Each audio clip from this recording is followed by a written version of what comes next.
welcome to this week's hashtag T2T. I'm delighted to say returning is Spencer Fearon. Really good to see you, Spencer.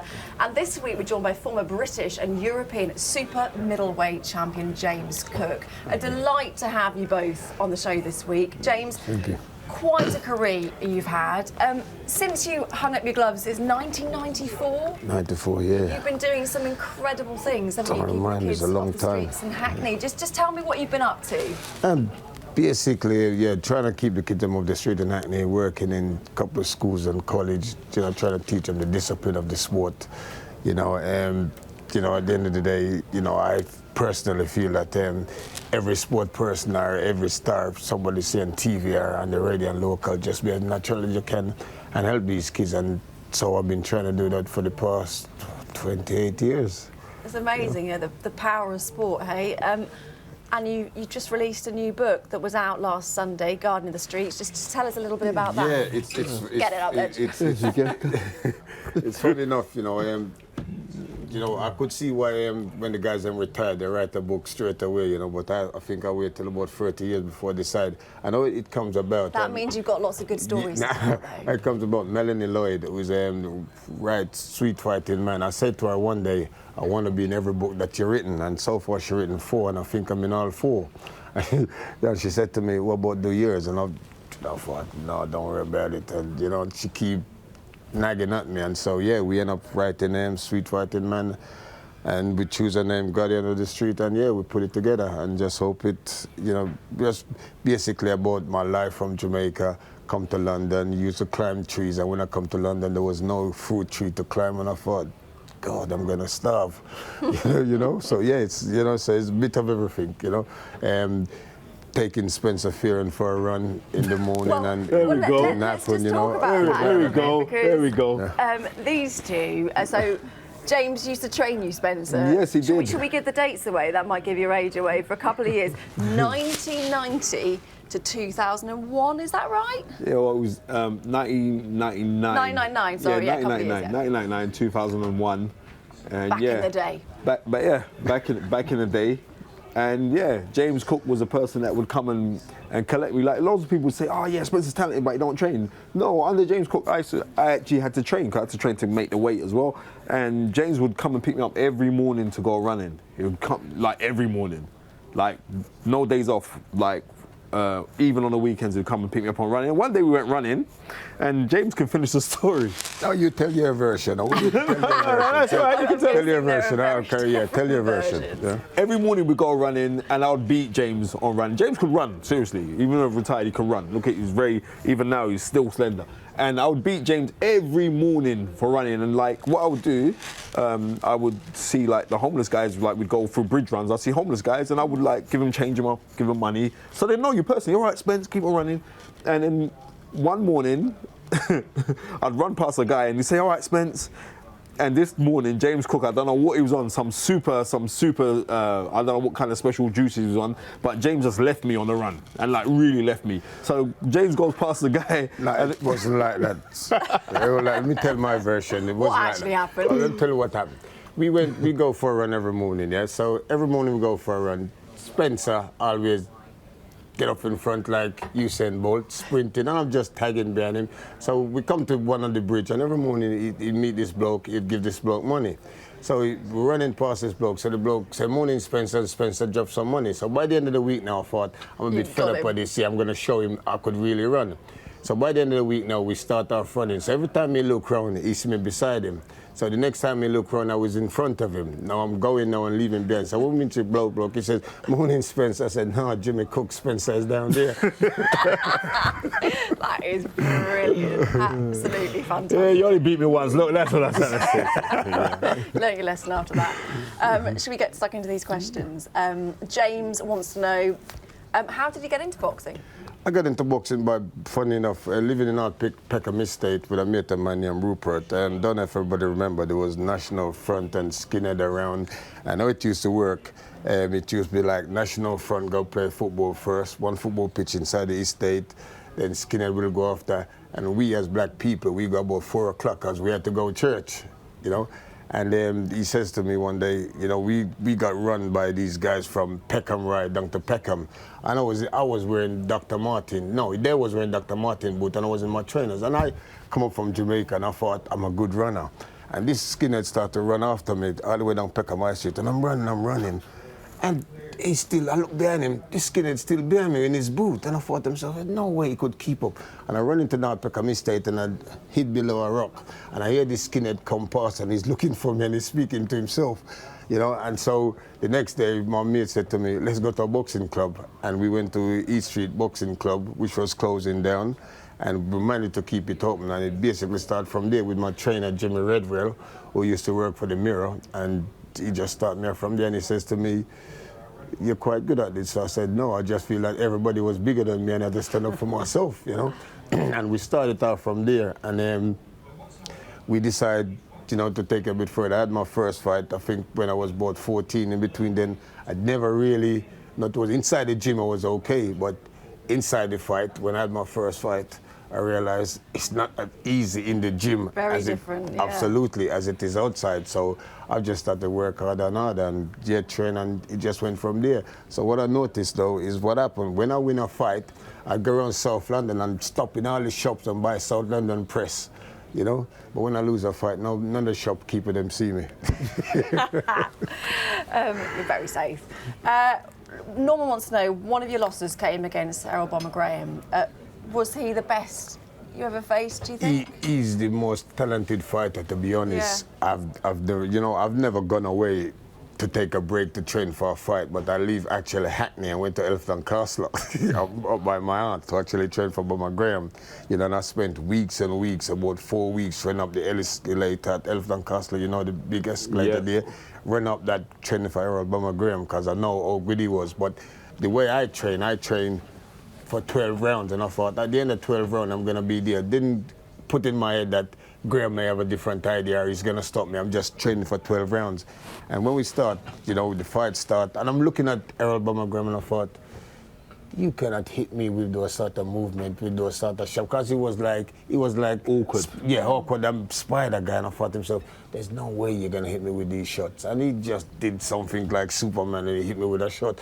I went down, and I thought, he's really talented. He's probably one of the best fighters out there, you know, at the time. And that's said a lot, isn't it? You have to look at Errol Graham.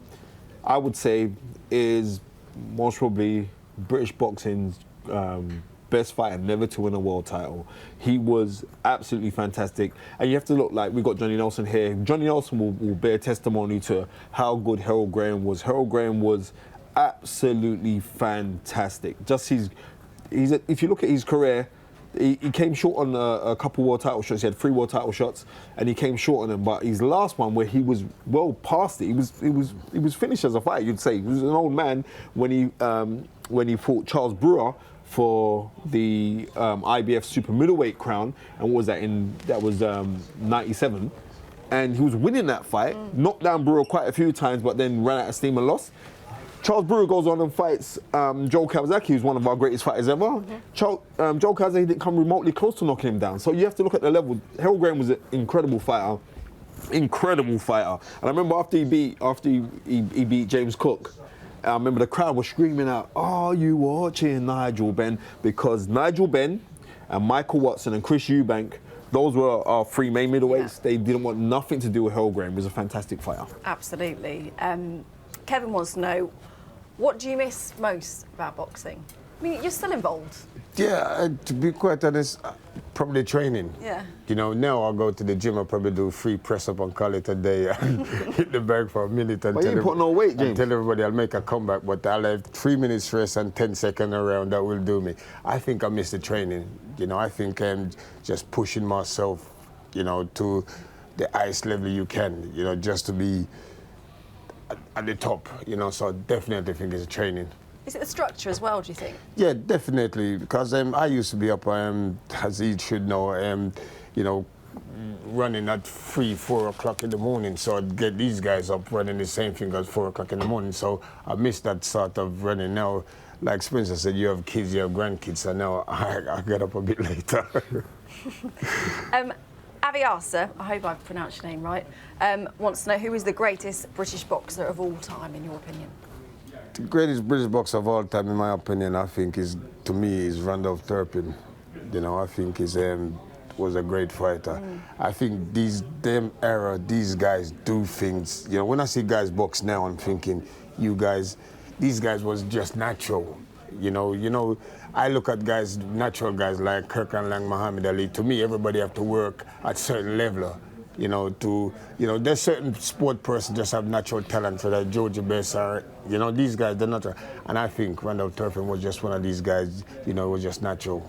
And just to quickly educate you young kids out there, Randolph Turpin was a man that beat Sugar Ray Robinson in 1951. Sugar Ray Robinson was most probably one of the greatest fighters, or the greatest pound-for-pound fighter of all time. Held the title for 64 days and lost it in a return in Yankee Stadium against Sugar Ray Robinson, but was beating Robinson on points until Robinson knocked him out. I just thought I'd just add that one. Boom! You are like a walking encyclopedia, aren't you? Morgan, who is your favourite boxer? Morgan, I tell you, I'll divorce my wife for Muhammad Ali. I love this man. I absolutely love this man. He can't do nothing wrong for me. I remember, listening to him. I wanted to do everything like Muhammad Ali. I remember in the playground running around with my friends, saying them, yeah, Joe Frazier and Muhammad Ali. Yes, I wanted to fight like him. I wanted to speak like him. I wanted to do everything like this man, because I just think it was great. And at the end of whatever he does, there was always a smile. Now, when we face each other now, we want to kill each other. We kind of mean it.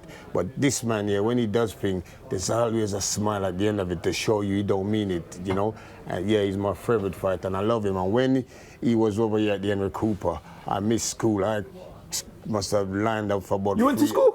3 hours. Yeah, I did. I went to line up at the Henry Cooper for 3 hours just to see this man, And the next day I got cane and for not being in school, but I didn't mind it. Worth it? It was worth it, He was genius. It come close enough when he lost against Joe Frazier. We was in a house in Linda's Grove in Peckham, and I said to my dad, Dad, I can't believe it. And Muhammad Ali lost. And my dad get up as a black parent. He walked down the stairs. He looked at me and he kissed his teeth and say, we all have to lose sometime. And for 1 minute, I stand up to start to jump on my dad down the stairs, because he said that. And I looked at him and I thought, no, it's my dad. I love Muhammad Ali. I just feel he was probably the greatest sportsman in the world, and the way he does things and he bring everybody together, absolutely fantastic. I think so many would agree with you as well. What about you, Spencer? Great. My favourite? I haven't really got a favourite. I just love boxing, but Muhammad Ali's head and shoulders above everyone for what he stood for. He stood for something, and he was willing to put a world championship on the line, to put it to one side for his political beliefs and religious beliefs. So for that and what he did at the time with the civil rights movement, how we stood up, there is no one greater than Muhammad Ali. For me, nobody. And not only that, he transcended sport, because you can get big in one community. Ali was big worldwide. He was big. He was multicultural to everyone. He transcended everything. So to me, Muhammad Ali, I bow humbly to that guy. I swear down. I'd go with that one as well. James, do you follow some of the guys in Hackney? Lawrence Koli and Ahara Davies? Just because Tom wants to know what are your thoughts on their careers? Well, you know what? Lawrence Koli just lived up the road from me, and I was training Isaac Chamberlain. He's a traitor. Traitor. You heard it. Help Isaac Chamberlain train for this fight, and the guys usually come down to the gym, and they sent to me, South London and Hackney, and I've just said to them, listen, I was always a South London man before Hackney. Lawrence, I feel, is improving. I feel he's a big guy, he's a good fighter, and I think with the right coach, he could go a long way. Spence? What, the Hackney fighters? Lawrence Koli, I spoke to him last week, where with the talk of him potentially could be fighting for a world title now. So I phoned him and just asked him straight, I said, are you ready for this?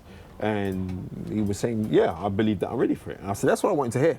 As long as you feel that you're that way inclined, then go for it. Because you have to look at somebody like Lawrence Koli, who's spidery, got long arms, and now he's learning. He's under this, Barry Robinson, the American trainer. That's where I see the progress. I can see progress with him now with Barry. Yeah. Even though Barry's very eccentric, and he's the first to say that he's eccentric kind of crazy, loopy guy. But as a trainer, he's instilling certain fundamentals that I don't think Lawrence Koli got in the amateurs, and I think he's getting that now. He's picking his punches. He's a couple of fights in, but I constantly watch the stuff that, because Lawrence sends me stuff that he's doing in the gyms, and I constantly watch that, and I'm seeing an improvement. But we got to see, because there's some big fights out there now. There's some big fights. Talking of big fights, obviously we have Lomachenko Prowler to look forward to, but we've also got Canelo Jacobs, May the 4th. Luis wants to know, Canelo or Jacobs? It's a tough one, isn't it? I'm going to go for Jacobs. Jacobs? And the reason? And the reason? I just feel that he's a better technician the longer it goes. I just feel that he's all his head. Right. I'm never ever going to speak anything ill of Danny Jacobs. I knew him. Are you going to sit on the fence? No, I'm not sitting on the fence. I'm never ever going to go against Danny Jacobs. The guy beat cancer. You can beat anything. That is it. I love him. It's a very, very massive, tumultuous ask to go and fight Canelo, especially on Cinco de Mayo. It's massive. If it goes points, I don't think they're going to give it to you. But I think what people don't realize is how big Danny Jacobs is. He's a physically big man, and he's got skills to burn. Now, he's going to have to be on his A game, but if he is, then Danny Jacobs is going to beat Canelo. Trust me. And I usually like to go against Eddie Hearn, but on this time, I'm just being real, Danny Jacobs is going to shock the whole world. That is a big statement from you. Yeah. On that note, we shall finish there. Thank you very much, guys. James, you'll be joining us on the podcast as well later on, and you, of course, Spencer, so you can download that later on iTunes. Sky Sports. Feel it all.